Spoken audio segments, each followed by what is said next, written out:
Hi வாங்க. Hi ma'am. சொல்லுங்கடா. இந்த ப்ளவுஸ் வந்து வாங்கிட்டு போனேன் மேம். சரிடா. எனக்கு கை உள்ள ஏறவும் மாட்டேங்குது, ப்ளவுஸ் போடவும். அப்படிங்களா? ஒரே ஒரு ஸ்டிச் மட்டும் பிரித்து கொடுத்துட்றேன். நிறையா பேர் என்ன நினச்சிக்கிறாங்க, ப்ளவுஸில் அந்த டைட் லூஸ் வர்றதையே ஒரு பெரிய மிஸ்டேக்காக நினச்சிட்டு பத்தவே இல்லை அப்படின்னு நினச்சிடுறாங்க. ஜஸ்ட் டைட் லூஸ் வந்துட்டு ஒரு ப்ளவுஸில் வர்றது ரொம்ப ரொம்ப காமனான விஷயம். ஏன்னா அது ஸ்டிச்சிங்கில் நடக்கும்.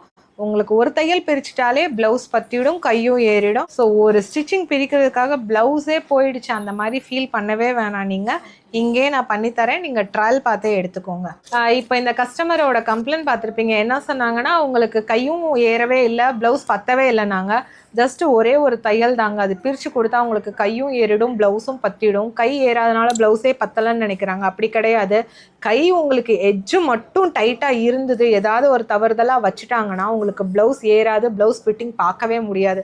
ஸோ ப்ளவுஸ் ஃபிட்டிங் பார்க்க முடியாதால நிறையா பேர் ப்ளவுஸே போயிடுச்சு, என்ன தைச்சிருக்கீங்க, மொத்தமாகவே ப்ளவுஸ் போயிடுச்சுன்னு நினைக்கிறாங்க. அப்படி கிடையவே கிடையாது. அது ஒரே ஒரு தையல் தான். எங்களுக்கு ஆக்சுவலாக ரெகுலராக பழகுனனால அது பெருசாக தெரியாது. அதே மாதிரி நீங்கள் புரிஞ்சுக்கிட்டிங்கன்னா அந்த ஒரு தையலை மட்டும் பிரிச்சுட்டு எக்ஸ்ட்ரா தையல் போட்டு கொடுத்தா ப்ளவுஸ் ஃபிட்டிங் கரெக்டாக இருக்கும். நீங்கள் எப்பயுமே ஒரு ப்ளவுஸ் வாங்கினீங்கன்னா ட்ரையல் பார்த்து டைட் லூஸ் இருந்தால் உடனே பண்ண சொல்லி வாங்கிக்கோங்க. ப்ளவுஸே வீணாயிடுச்சு, ஏன் டைட் லூஸ் வருது அந்த மாதிரி நினைக்காதீங்க. ஏன்னா ஃபேப்ரிக் டு ஃபேப்ரிக் எப்பயுமே உங்களுக்கு மாறிட்டே இருக்கும். ஒரே ஃபேப்ரிக்கில் இருக்க ஃபிட்டிங் எல்லா ஃபேப்ரிக்லையும் வரவே வராது. அதனால் அந்த டைட் லூஸ் வர்றது டெய்லரிங்கில் எல்லா இடத்துலையும் ரொம்ப ரொம்ப சின்ன விஷயம். அதை பெருசாக நினைக்காதீங்க. உங்களுக்கு கண்டிப்பாக அதை சரி பண்ணி கொடுக்க வேண்டியது எங்களோட கடமை. கண்டிப்பாக பண்ணி கொடுக்குறோம்.